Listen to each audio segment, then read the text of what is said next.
Bom dia, senhoras e senhores, e obrigada pela audiência. Sejam bem-vindos à teleconferência de resultados do primeiro trimestre de 2021 da CESP, Companhia Energética de São Paulo. Gostaríamos de informá-lo que este evento está sendo gravado. Após a apresentação da companhia, haverá uma sessão de perguntas e respostas para analistas e investidores. Caso você precise de ajuda durante a teleconferência, por favor, pressione *0 para falar com a operadora. O link para acessar a transmissão por webcast com áudio e slides está disponível no site de Relações com Investidores da CESP, no endereço www.ri.cesp.com.br. A apresentação também está disponível para download no site. Todas as informações a seguir apresentadas estão em reais, conforme a legislação societária brasileira e as práticas contábeis adotadas no Brasil, BRGAAP, já em conformidade com as normas internacionais de contabilidade e IFRS, exceto quando indicado de outra forma. Antes de prosseguir, gostaríamos de esclarecer que eventuais declarações que possam ser feitas durante esta teleconferência relativas às perspectivas de negócios da CESP, projeções e metas operacionais e financeiras, constituem-se em crenças e premissas da diretoria da companhia, bem como informações atualmente disponíveis. Considerações futuras não são garantias de desempenho, elas envolvem riscos e incertezas. Investidores devem compreender que condições econômicas gerais, condições da indústria e outros fatores operacionais podem afetar o desempenho futuro da companhia e podem conduzir a resultados que diferem materialmente daqueles expressos em tais considerações. A apresentação será realizada pelos senhores Mário Bertoncini, diretor-presidente e de Relações com Investidores, e Marcelo de Jesus, diretor financeiro. Eu gostaria de passar a palavra ao senhor Mário Bertoncini, que dará início à apresentação. Obrigado a todos pela participação. Vamos dar início, então, ao nosso call de resultados, com a apresentação dos resultados do primeiro trimestre de 2021. Na agenda hoje, eu iniciarei apresentando os destaques do trimestre, comentários também sobre o nosso contencioso passivo e contencioso ativo. Falaremos também um pouco sobre o mercado de energia e nossa estratégia comercial. Em seguida, eu passo a palavra para o Marcelo de Jesus, o nosso CFO, que fará a apresentação para nós do desempenho financeiro da CESP. E em seguida, a gente volta para comentar um pouco sobre alguns aspectos da nossa agenda socioambiental e de governança, ESG, e fazermos a conclusão dessa primeira parte do call. Em seguida, a gente dará início à sessão de perguntas e respostas. Indo para a página 4, a gente traz aqui os destaques do primeiro trimestre de 2021. Do ponto de vista das operações, foi bastante bem. Encerramos o trimestre com uma geração de 870 megawatts médios de energia produzida, conforme a determinação de despacho centralizado da ONS e sem qualquer nível de restrição. Nosso índice de disponibilidade ficou em 95,8%, continua consistentemente acima dos valores de referência da ANEEL. Foi mais um trimestre de adoção dos protocolos de contingência para a Covid. Nós estamos operando, as operações continuam no nosso nível 1 de contingência, que é um nível mais leve, absolutamente todas as operações preservadas e as nossas atividades corporativas em home office. Quanto ao desempenho financeiro, nós encerramos este primeiro trimestre de 21 com um EBITDA ajustado de 282 milhões de reais e uma geração de caixa de 172 milhões de reais, que equivale a 61% do EBITDA ajustado. Esta geração, só lembrando, já é a geração após serviço da dívida, faltando apenas 3 eventos, né? É aquilo que a gente aloca no pagamento do principal da dívida, é antes disso, antes do pagamento dos dividendos e antes do que alocamos para a redução do passivo contencioso. Nós discutiremos em seguida as contingências passivas e neste trimestre nós reduzimos as contingências passivas prováveis em 229 milhões de reais antes da correção monetária e do ponto de vista nominal após correção monetária nós mantivemos o passivo contencioso total. Nós veremos em detalhe em seguida. Com relação à estratégia comercial, foi um trimestre desafiador do ponto de vista de exposição e de gestão do balanço energético. O balanço energético do primeiro TRI, apesar disso, foi equacionado a preços 6%, preços de energia, 6% inferiores ao primeiro trimestre de 2020. O grande desafio neste trimestre que passou foi o GSF, e continuará sendo ao longo desse ano, nós veremos em detalhes. Demos início também nesse primeiro trimestre de 21 à diversificação da carteira de clientes finais, que eu já havia adiantado a vocês, tendo sido possível um avanço bastante bom nesta frente, já ofertando a nossa energia ambientalmente certificada com os I-RECs. Somos uma das primeiras hidrelétricas no país a oferecer energia certificada desta forma. Indo adiante, na página 6, nós apresentamos aqui o contencioso passivo. Neste primeiro gráfico da esquerda, gráfico de barras, a gente traz aqui o nível de encerramento do passivo contencioso total em dezembro de 2020, ao final do trimestre, do quarto trimestre de 2020, e lá nós encerramos, como vocês podem observar, em 10,2 bilhões de reais o passivo contencioso total. Nesse primeiro trimestre, nós tivemos atualização monetária da ordem de 411 milhões de reais. Isso tem muito a ver com a continuidade de uma variação bastante alta do IGPM. No trimestre, como sabemos, o IGPM variou aproximadamente 8%, o que trouxe esse ônus adicional para a gente na atualização monetária. E ao longo deste trimestre e também nesses primeiros dias de abril, nós concluímos, julgamos, fizemos ajustes e concluímos acordos da ordem de 373 milhões de reais, que é a soma dessas duas barrinhas verdes que estão aí. De forma que pudemos encerrar num proforma já ajustado para meados de abril, com o nosso passivo contencioso total em 10,2 bilhões de reais. Praticamente estável em termos nominais em relação ao trimestre anterior, em que pese uma correção ainda bastante alta do IGPM na atualização monetária. Eu diria que a melhor evolução no trimestre foi no passivo contencioso provável, aquela parcela que é 100% provisionada, né? Que é o que está no gráfico do meio da página. Neste quesito, nós pudemos trazer a variação do contencioso provável para 1,6 bi, 1 bilhão 584 milhões, uma redução expressiva, diria, em relação ao trimestre passado. Com relação ao perfil da carteira do contencioso, não houve variação importante ou alteração importante em relação ao último trimestre.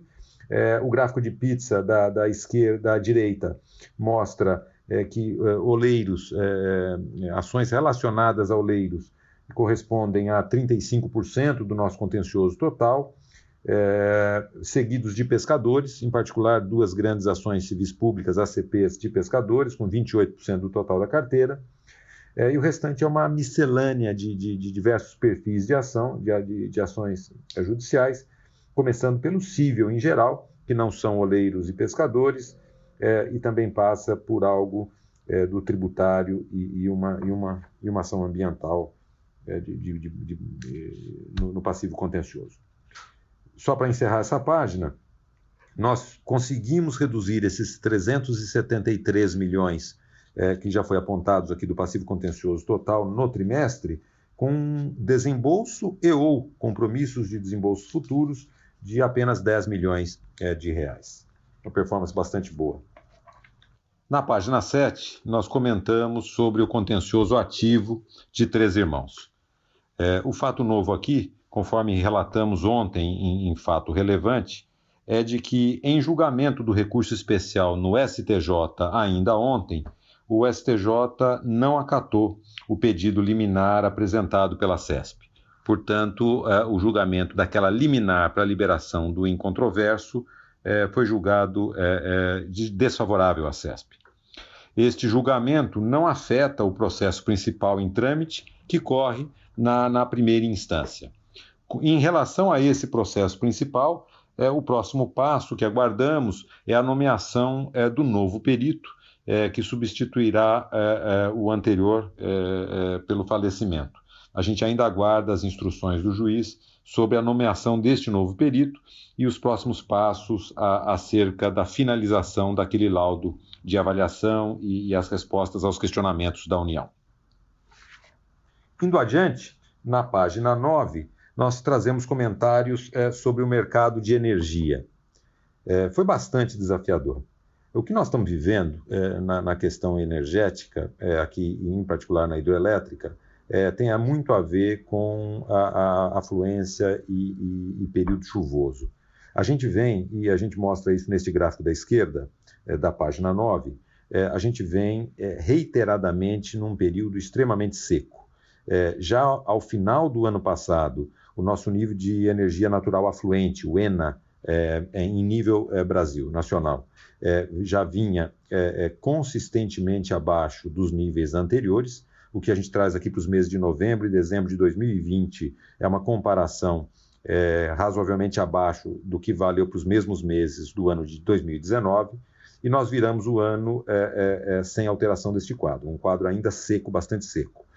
Janeiro, fevereiro, março e abril, como estão mostrados aqui, com ENAs também inferiores aos níveis do ano passado. Esse quadro basicamente correspondeu ao quarto pior período úmido nos últimos 91 anos no Brasil, bastante expressivo. Esse quadro de seca ele foi particularmente mais agravado no nosso submercado Sudeste e Centro-Oeste, que é o que a gente traz aqui no gráfico da direita. O que a gente traz aqui é o nível de armazenamento dos reservatórios no subsistema Sudeste e Centro-Oeste, e vocês verão que neste momento, no encerramento do trimestre, nós temos um nível de armazenamento dos reservatórios no Sudeste e Centro-Oeste de 35%, e num histórico dos últimos 11 anos, ele só é superior a 2015. Portanto, é um quadro bastante seco. A resultante desse cenário é basicamente GSFs, ônus do GSF bastante maior para as empresas hidroelétricas. A CCE, agora nos últimos 3 dias, divulgou a revisão do GSF para o ano de 2021, que é de 78%, obviamente impactando preços, né? Não só os preços do primeiro trimestre desse ano, que já foram bastante impactados por essa situação mais seca, como os preços de energia ao longo do ano de 2021. Na sequência, na página 10, nós trazemos o nosso balanço energético, né? Com relação ao primeiro trimestre, nós pudemos, como já foi dito, fazer uma gestão bastante atenta de mitigação de riscos, e pudemos encerrar o balanço, equacionar o balanço energético do primeiro trimestre com preços médios 6% inferiores, em que pese a seca, preços 6% inferiores ao primeiro trimestre de 2020. O que nós fazemos na página é a abertura, portanto, do balanço energético em detalhes para este ano de 2021. O quadro 1, o gráfico 1, o que a gente apresenta na curva pontilhada azul é a garantia física já ajustada para o GSF da energia, né? Na curva preta a garantia física é bruta e na curva azul pontilhada a garantia física ajustada. No gráfico número 2, nós comparamos essa garantia física ajustada, geração já ajustada para o GSF, com a energia efetivamente vendida. A energia efetivamente vendida está na curva vermelha do gráfico 2 e, portanto, a exposição original short da CESP. No gráfico 3, nós trazemos como essa exposição já foi, em grande parte, equacionada e a que preços, né? No gráfico 3, as barrinhas brancas é a exposição short original, nas barrinhas cinzas é a energia já comprada, já adquirida, ao preço apontado nas bolinhas superiores ali do gráfico 3, né? De forma que o gráfico 4 é a resultante disso tudo. No gráfico 4, a gente pode ver que o balanço energético praticamente está equacionado para este primeiro semestre. Depois do equacionamento do primeiro TRI, a gente já tem até uma posição líquida superavitária no segundo trimestre. sendo que a nossa exposição, ainda remanescente, ela está sobretudo concentrada no terceiro trimestre, e que a gente já vem equacionando dentro da nossa política de equacionamento e na melhor estratégia comercial. Na sequência, na página 11, nós falamos um pouco da estratégia comercial mais ampla, né? Como já falei, nós demos início neste primeiro trimestre àquela estratégia que eu já havia adiantado a vocês, basicamente de desenvolvimento de novos mercados para a nossa energia, de ampliação e de diversificação da nossa base de clientes, bastante necessária, né? Pudemos avançar também no início dos projetos de modernização da arquitetura tecnológica da área comercial, com um avanço importante de automatização e, em alguns casos, de robotização dos nossos processos de análise. Pudemos avançar na oferta da nossa energia certificada, ambientalmente certificada pelos I-RECs, tem sido bastante aceita por uma base importante de clientes. E, por fim, o desafio da gestão do risco hidrológico, né? Esse ano será, como já apresentado, um ano bastante desafiador no que tange ao risco hidrológico, e esse é o tom para a gente poder, na sequência do ano, concluir a gestão desse balanço energético. Na sequência, eu gostaria de passar a palavra para o Marcelo de Jesus, que fará a apresentação para nós do desempenho financeiro. Obrigado, Mário. Bom dia a todos. Vamos então dar continuidade à nossa apresentação de resultados através do slide número 13, onde nós apresentamos a variação do EBITDA ajustado. No primeiro trimestre de 2020, o EBITDA ajustado foi de R$ 336 milhões, e nesse primeiro trimestre de 2021, o EBITDA ajustado foi de R$ 282 milhões, uma redução de 16% ou R$ 54 milhões. Essa redução decorre principalmente da redução na margem de energia, onde nós tivemos um aumento de receita de R$ 96 milhões, em função de reajuste de preço pelos contratos, maior volume de venda também pelos contratos, flexibilidade, sazonalidade, e também pelo maior volume de vendas na trade.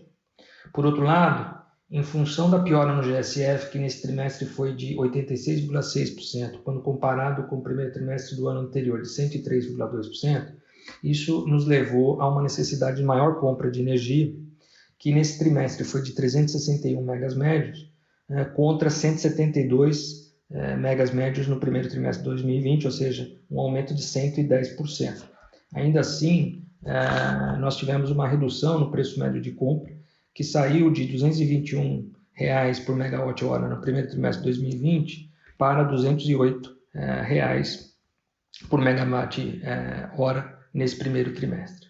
Além disso, nós tivemos uma pequena variação de R$ 10 milhões em despesas operacionais, isso que basicamente explicado pela realização dos contratos futuros de energia, que no primeiro trimestre do ano passado teve uma variação positiva de R$ 25 milhões, enquanto nesse trimestre ela foi de R$ 19 milhões, e também pelo aumento na despesa com serviços de terceiros, de R$ 2 milhões. Esses serviços são basicamente consultorias para as nossas atividades de transformação digital e ESG. Então, damos continuidade aqui ao slide de número 14, onde nós falaremos sobre o fluxo de caixa da CESP. Nós fechamos aqui com o fluxo de caixa operacional após o serviço da dívida, no total de R$ 172 milhões, o que equivale a uma conversão de caixa de 61%. Essa conversão só não foi maior porque ela foi impactada pelo imposto de renda retido na fonte sobre o pagamento de juros sobre capital próprio, que foram declarados no final do ano passado. Não fosse isso, ele estaria ali mais perto dos 70%, que é o que nós tivemos aí no ano anterior. Por fim, no slide número 15, nós apresentamos a nossa estrutura de capital, que, como vocês podem observar, continua robusta. O nosso índice de alavancagem está bastante confortável, um pouco acima de uma vez dívida líquida EBITDA, e também não temos necessidade ou amortizações no curto prazo, nós temos amortizações equivalentes a 75 milhões de reais no período de 2022 a 2025 e depois amortizações somente a partir de 2028, o que nos dá bastante tranquilidade no que se refere à gestão de caixa da companhia. Eu passo a palavra então de volta ao Mário, que vai falar sobre ESG e o propósito da CESP. Muito obrigado, bom dia a todos. Obrigado, Marcelo. Indo para a página 17, nós trazemos aqui o aspecto social da nossa agenda ESG, da nossa agenda socioambiental e de governança. Ao longo do ano passado, nós concluímos uma etapa bastante importante nessa frente social, que foi um diagnóstico socioambiental participativo bastante abrangente, realizado em 12 municípios da nossa área de influência da CESP, com as usinas. Isso envolveu mais de 200 participantes, diversos workshops e que a gente pôde conduzir. E a partir daí, a gente colheu informação muito relevante para a construção de uma estratégia de atuação social para 2021 e nos anos seguintes, mas já valendo para esse ano de 2021. Foi criado um relacionamento nessas comunidades, hoje com mais de 8 mil pessoas que acompanham a nossa agenda e diversos outros stakeholders locais relevantes, né? Isso basicamente gerou essa agenda. Em adição a toda a ajuda humanitária relacionada ao Covid, nós demos a sequência e avançamos no PVE, que é um programa de valorização da educação nos principais municípios da nossa área de influência, e pudemos agora aprovar e dar início também a uma iniciativa inovadora no Brasil de Venture Philanthropy, no investimento em alguns fundos de atuação social, em particular em 2 segmentos, em economia de baixo carbono e também em projetos de água e saneamento. São 2 fundos distintos, é um compromisso de algum investimento ao longo desses próximos anos, que nós traremos a vocês a atualização enfim, e o retorno social dessas iniciativas. Por fim, antes de abrir para as perguntas, eu gostaria apenas de concluir basicamente fazer uma amarração final aí desse TRI. Foi um trimestre de muitos avanços e muitos desafios, né? Acho que um dos principais avanços importantes para a CESP no longo prazo foi essa construção da nova etapa da nossa área comercial, com o desenvolvimento e ampliação da nossa carteira de clientes finais. Isso é bastante importante para a empresa nestes próximos anos. Reitero também aqui o afinco e o foco com que a gente tem tratado a redução do passivo contencioso, bastante importante, assim como o avanço naquele processo que nós já discutimos aqui em outras ocasiões, do nosso processo de mitigação de riscos da Vivest, né? Do fundo de pensão, do nosso risco atuarial. O nosso processo avança, ele prossegue, e nós já devemos, ao longo do segundo semestre, poder concluir a etapa de aprovação junto à Previc e dar sequência à implementação da nossa estratégia de migração e as outras medidas de mitigação de riscos. E, por fim, uma agenda ESG bastante intensa, não só no aspecto socioambiental, como no aspecto de diversidade e também de governança. Obrigado, e gostaria de dar início, então, à segunda parte do nosso call, com a sessão de perguntas. Obrigada. Agora abriremos a sessão de perguntas e respostas. Para fazerem perguntas por telefone, por favor, pressionem *1. A nossa primeira pergunta vem da webcast de Antônio Junqueira, Citi. Bom dia. Em relação ao residual e considerando a decisão de ontem e o infeliz falecimento do perito, não parece ser a melhor estratégia aceitar o incontroverso e seguir em frente? Esse capital não poderia permitir que a empresa participasse de alocações de capital interessantes e gerasse valor? Esse trade-off de brigar por anos versus acessar o recurso e trabalhá-lo para gerar valor não ficou mais claro após essas questões recentes? Uma outra dúvida.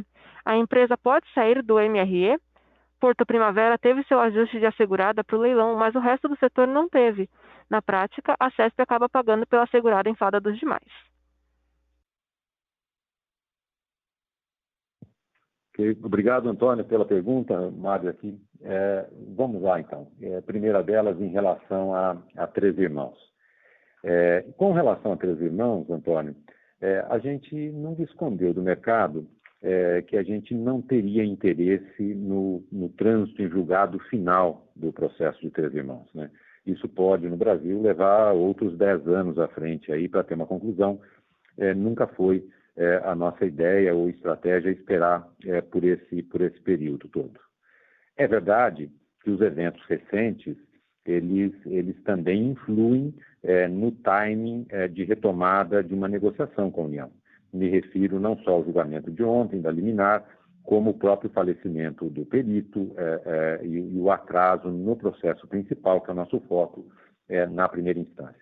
Tudo isso está sendo levado em consideração, sim, Antônio. Óbvio que à medida em que a gente tenha novidades nesse processo, a gente vai estar levando ao conhecimento de vocês. O nosso foco nesse momento, ele continua sendo na ação principal da primeira instância e o término daquela peritagem com um novo nomeado para essa função. Basicamente para finalizar aquele laudo e responder, endereçar as perguntas da União, que é o que o juiz já havia determinado para o perito anterior. À medida que a gente tem a novidade, Antônio, a gente vai manter todo o mercado informado. Com relação à sua segunda pergunta do MRE, não temos interesse em deixar o MRE.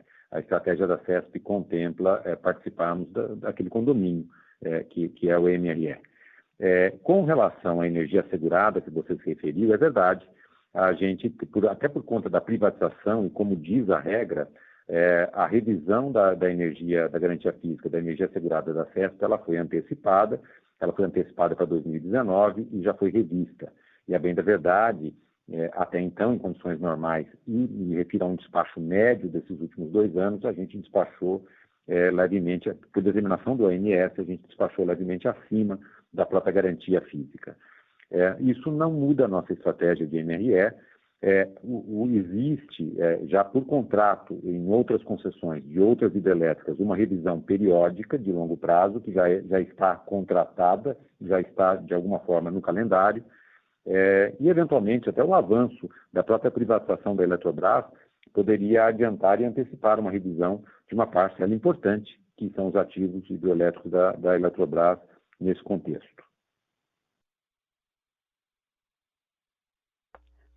Com licença, a nossa próxima pergunta por telefone vem de Carolina Carneiro, Credit Suisse. Bom dia, pessoal. Obrigada pelo call. 2 perguntas também. Uma voltando na pergunta do Antônio, mas de outra forma, sobre Três Irmãos.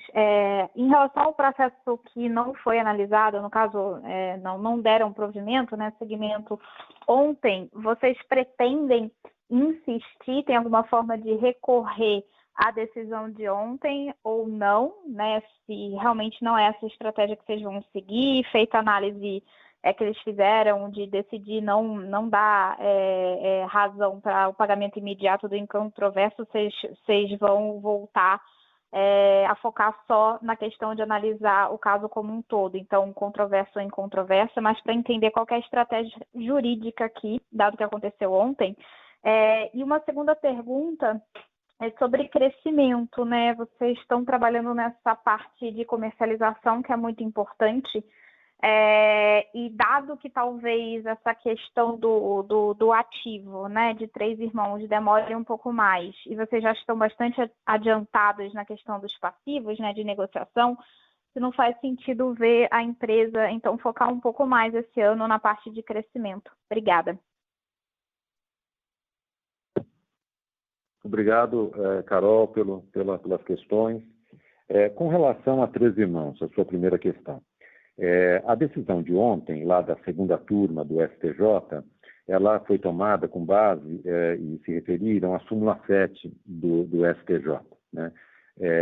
Cabe, falando no estrito senso jurídico, cabe recurso em relação à decisão que foi tomada ontem. Mas nós não temos ainda uma decisão a respeito, Carol, sobre entrar com recurso ou não. Isso, desde ontem, continua sendo analisado pelos nossos advogados, está em debate, mas não há uma decisão sobre isso. Isso tem a ver com outros fatores também, em relação até, eventualmente, o avanço e o timing de avanço de uma eventual negociação deste acordo de 3 irmãos. Com relação ao crescimento, Carol, sim, grande parte do dever de casa vem sendo cumprido. É bem verdade, o mercado, vocês todos têm acompanhado de muito perto, que nós estamos até em vários aspectos adiantados no nosso dever de casa, do nosso plano base inicial há 2 anos atrás. Muito já foi feito, tem muito desafio por vir, é verdade, e eu acho que a gente se aproxima cada vez mais, sim, de uma nova fase de expansão, de olhar alternativas de crescimento.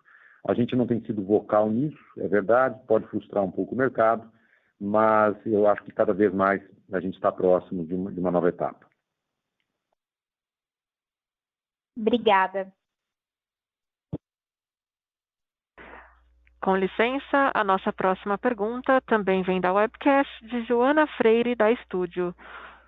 Prezados, obrigada pelo call. Gostaria de pedir para detalharem melhor esses novos contratos que foram firmados. Qual o prazo desses contratos e a qual preço? Quanto vocês têm visto de preço de contratos curtos, 3 a 5 anos? Oi, Joana, obrigado pela sua pergunta.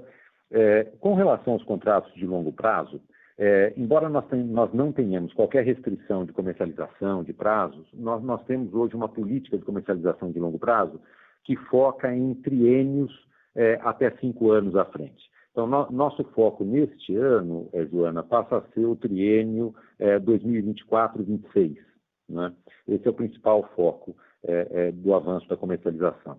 A gente até tomou o cuidado, em prol da transparência, de já nesse trimestre, no nosso release de resultados, fazer uma abertura para vocês em relação aos preços médios que estão lá. Em relação à ponta, o preço de hoje, spot, que eu entendo que é o que você perguntou, para esse triênio o mercado está altista, o mercado está em alta, contratos celebrados nos últimos dias, diria que na última semana, giram em torno de num canal entre 155 e 160 reais por megawatt-hora, no preço médio para o triênio 24-26. Tá? Esses preços são maiores, sensivelmente maiores, para 22 e 23, em particular 23, onde a gente também ainda tem alguma sobra remanescente. Com licença, a nossa próxima pergunta vem de Frederico Castro, da Mirante Investimentos. Como está a discussão judicial envolvendo indenização de Ilha Solteira e Jupiá? No formulário de referência, vocês colocaram a seguinte informação. Após decisão de primeira instância que julgou a demanda parcialmente procedente, ambas as partes apresentaram recursos, os quais foram remetidos à segunda instância e aguardam julgamento. Poderiam atualizar sobre esse tema, as decisões associadas a ele? Oi, Frederico, obrigado pela questão. Não há novidades na segunda instância ainda relativas a Jupiá e Ilha Solteira, tá? Esse é um processo que ele ainda vai se arrastar por um bom tempo. As partes fizeram as alegações e os questionamentos, caminha bem, caminha dentro do previsto, Frederico, para aquilo que a gente tinha do rito processual. À medida que a gente tenha novidades concretas, traremos ao mercado. Ainda não houve novidade significativa no trâmite da segunda instância deste processo. A nossa próxima pergunta, também da webcast, vem de Leonardo Paiva. Parabéns pelos resultados. Possui interesse na privatização da EMAE? Oi, Leonardo. Não. A gente, com relação à EMAE, nós não temos interesse na privatização, não está entre os ativos que teria o maior fit com o CESP. No que tange à geração hidroelétrica, pode haver outros ativos mais interessantes do que esse na nossa lista de prioridades.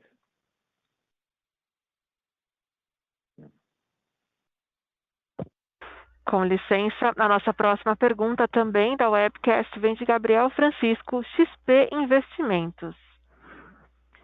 Haveria alguma estratégia preliminar na frente do crescimento? No que diz respeito a fontes de energia que a companhia investiria, por exemplo, a companhia pretende realizar alguma revisão de sua política de dividendos? Obrigado, Gabriel, pelas questões. Deixa eu começar pela primeira.